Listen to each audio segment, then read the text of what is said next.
Segundo o IBGE, 95% dos postos de trabalho de serviços domésticos em 2018 eram ocupados por mulheres.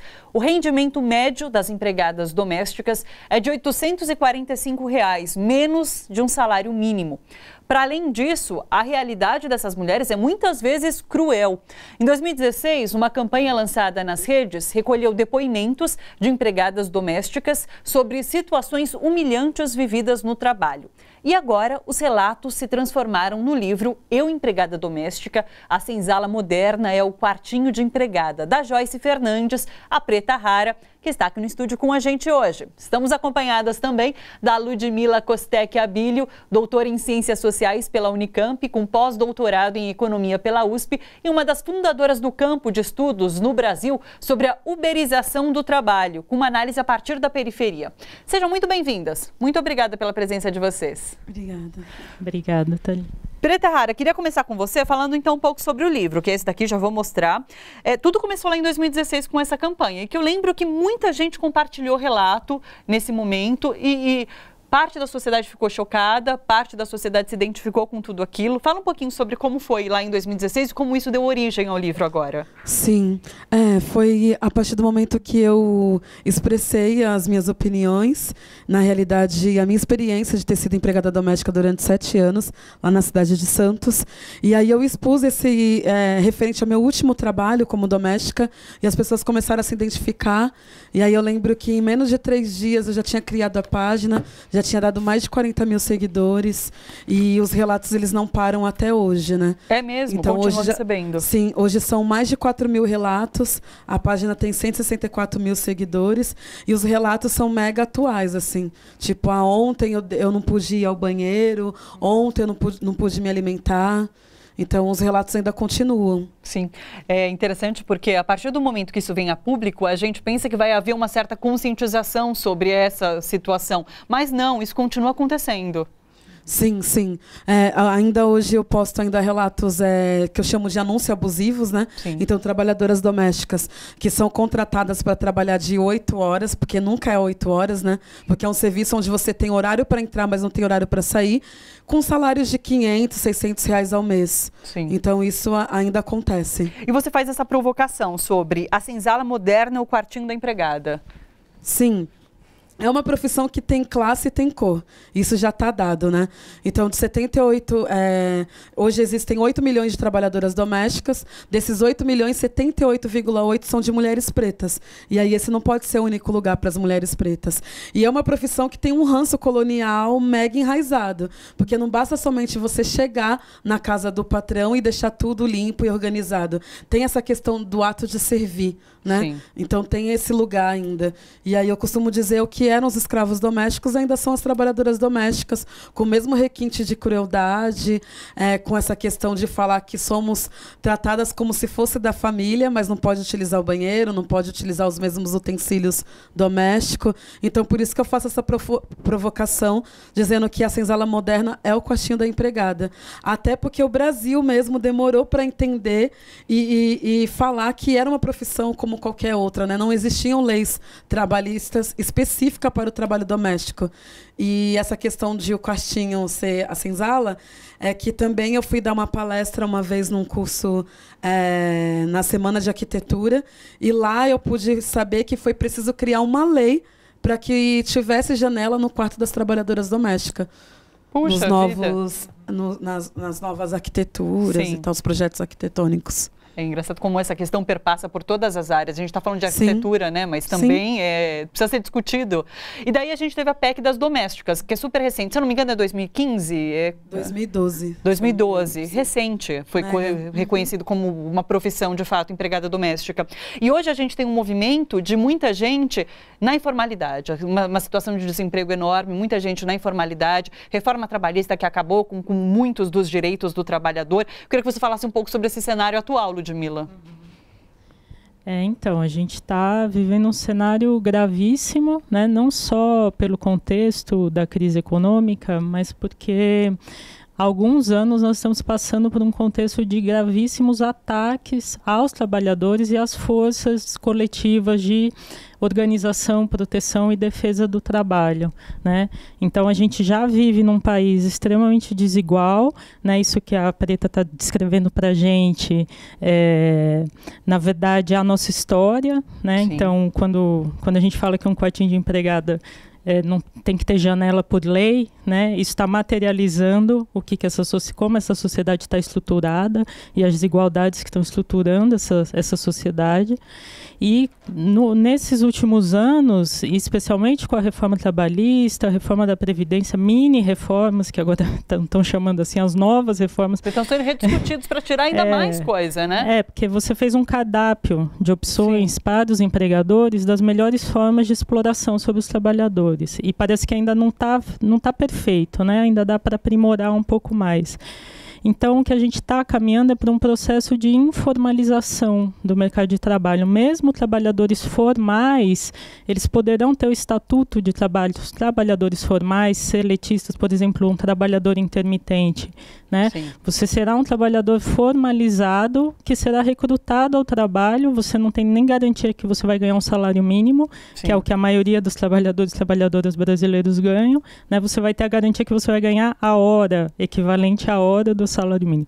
E você passa a ser recrutado na medida que o empregador demandar, né? Então, assim, a gente vem num contexto de crise econômica, isso potencializa o crescimento da informalidade de formas mais precárias, rebaixa o salário dos trabalhadores, mas a gente tem que entender que tudo não se deve à crise apenas, né? A gente tem um processo mesmo de mudança da natureza das relações, da regulação do trabalho, que já é um trabalho extremamente precarizado, assentado na desigualdade, na exploração. Então, é um cenário grotesco, acho que a gente pode falar assim.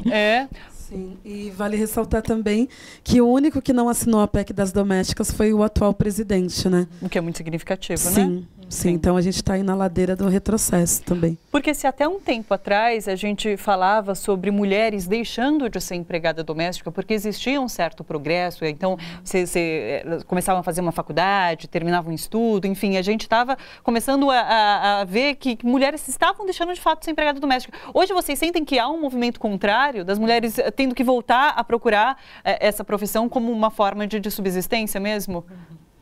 Você percebe por ter contato, de repente?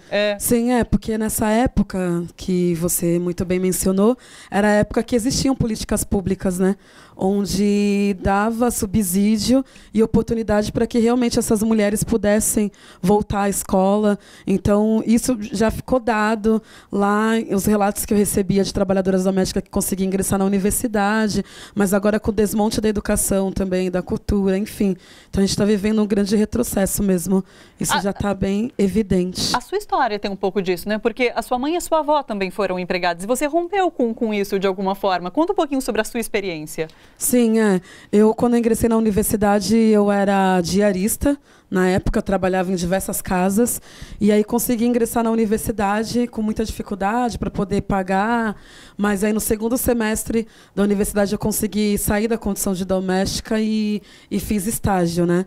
E só que assim, as oportunidades não são iguais para todas as pessoas, né?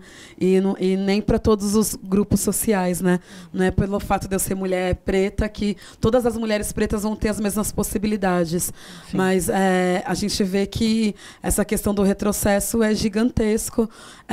Pessoas que eu fiquei sabendo, conversando com as mulheres lá do sindicato aqui de São Paulo, que existem várias brechas na lei da PEC das domésticas, né? Então, o que está acontecendo?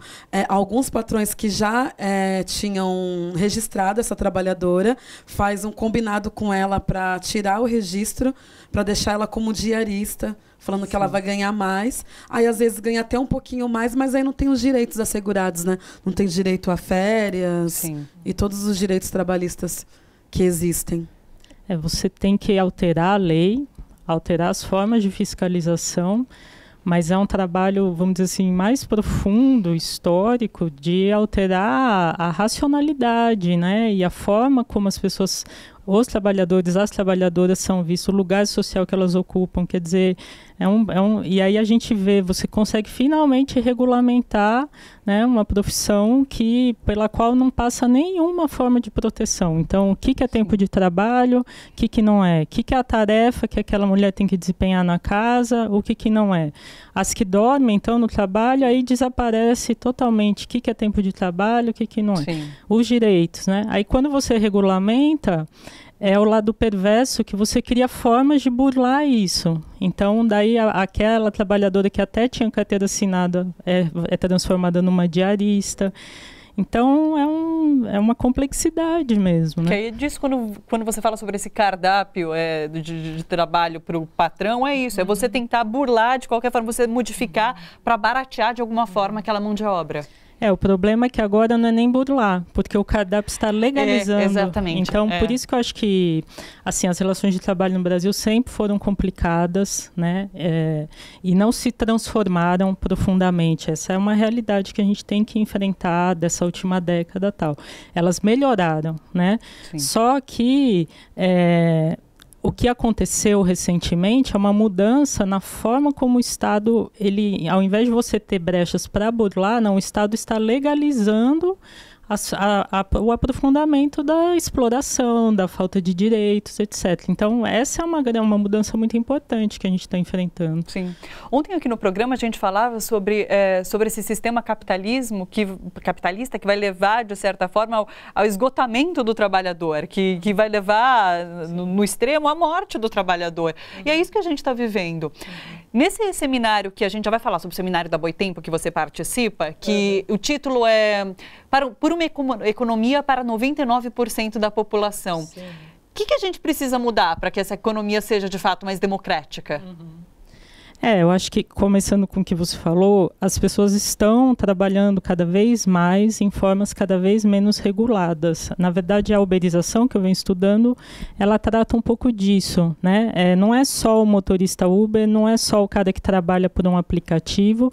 Isso é uma tendência que está organizando todas as relações de trabalho, né? Então, quando você transforma aquele trabalhador num PJ, que ele se administra, não dá mais definição sobre a jornada de trabalho dele, ele passa a trabalhar por metas, só que essas metas querem dizer sempre mais trabalho, né? Então, você pode trabalhar em casa, mas, na verdade, o seu tempo livre virou tempo de trabalho e não é que aumentou o seu tempo livre. Até que a gente chega no motorista Uber, no ciclista por aplicativo, os caras estão trabalhando aí 16 horas por dia, 7 dias por semana. Sim.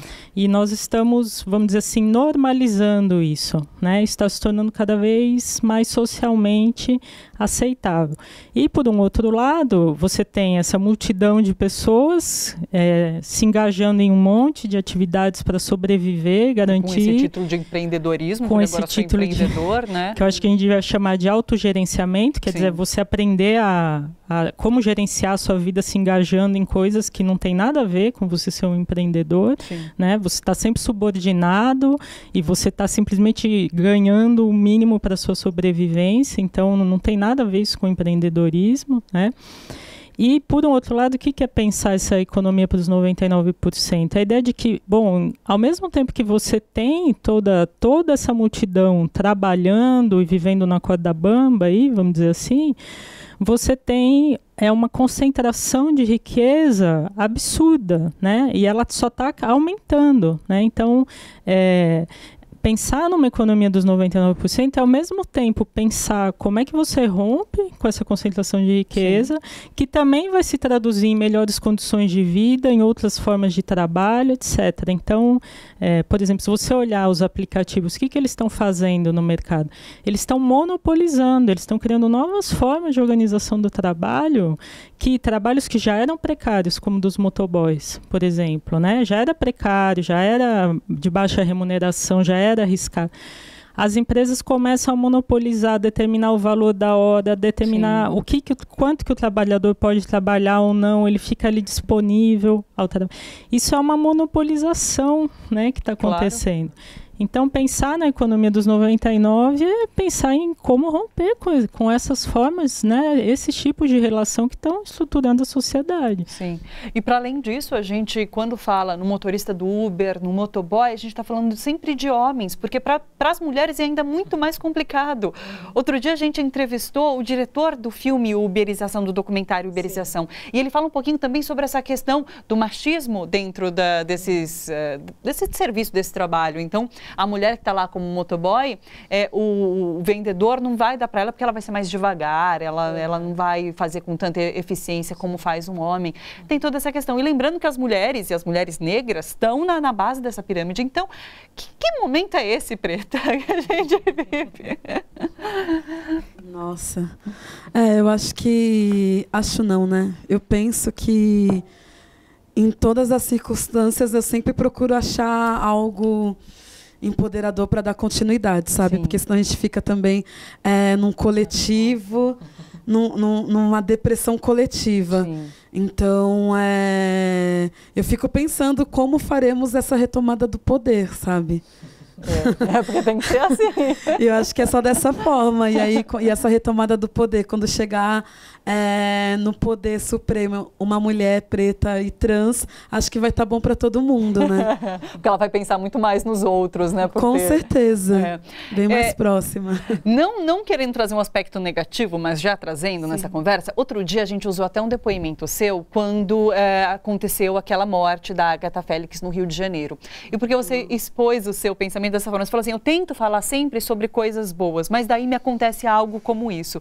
E pra gente foi bastante impactante aquilo que você disse naquele momento, que estava todo muito... A gente viu, a gente colocou no ar, inclusive. Uau. Foi, a gente colocou um trecho da sua fala no ar para mostrar o que... Acho que é o que todo mundo sentiu, e você colocou nas suas palavras de uma forma muito clara o que estava todo mundo sentindo. E é isso, não querendo trazer a tristeza ao assunto, mas ao debate, mas... É muito triste isso que a gente tem assistido no Rio de Janeiro. Hoje mesmo os vídeos que a gente colocou no ar, dessa troca de tiros, que mais 3 pessoas mortas. Então a gente precisa discutir tudo isso e botar em foco para conseguir mudar também, né? Para trazer, a partir desse debate, conseguir transformar em alguma coisa positiva e propor. Porque o que falta é proposta. A gente não vê proposta nenhuma positiva sendo discutida. Existe um atestado, né? Um documento que permite a morte de pessoas pretas, né? Já está dado, né? Primeiro mata para depois saber seu nome, tanto o governador daqui, o governador de lá. E é uma política de extermínio mesmo da população preta, né? Porque eles sim sabem que somos a maioria. Somos a minoria de direito, mas somos a maioria nessa população. E aí o que me incomoda muito é que o que a gente vai fazer, sabe? Era uma criança de 8 anos, como eu mencionei na internet, como todo mundo sabe, era uma criança de 8 anos que estava voltando com a sua mãe, e aí não foi uma bala perdida, né? Porque a bala, mesmo que fosse a bala perdida, a bala nunca é perdida para a população preta, ela sempre tem um alvo, e esse alvo sempre tem uma cor, que é a minha cor. E aí eu fiquei refletindo quando eu gravei esse vídeo no Instagram, nas redes sociais, para falar, nossa, eu sou artista, eu sou rapper, eu sou historiadora, eu não quero partir sempre do meu lugar de dor, né? Eu sou tantas outras, assim como você, nós somos múltiplas. Mas me trava querer falar sobre um outro assunto, sendo que eu vejo que a caixa está fechando cada vez mais, sabe? Cada vez mais eu estou vendo pessoas do meu convívio sendo assassinadas, pessoas que têm a minha cor sendo assassinadas, e a gente está fazendo o quê? Não dá mais para sair com cartaz, com faixa, pedindo paz, né? Sim. E a gente tem que ver volto a falar, como que vai ser essa retomada do poder, né? Porque, para mim, a esquerda está mega frágil ainda, e sempre alguns partidos puxando a sardinha para um lado, para o outro, sendo que agora, de fato, a gente tem que unir forças.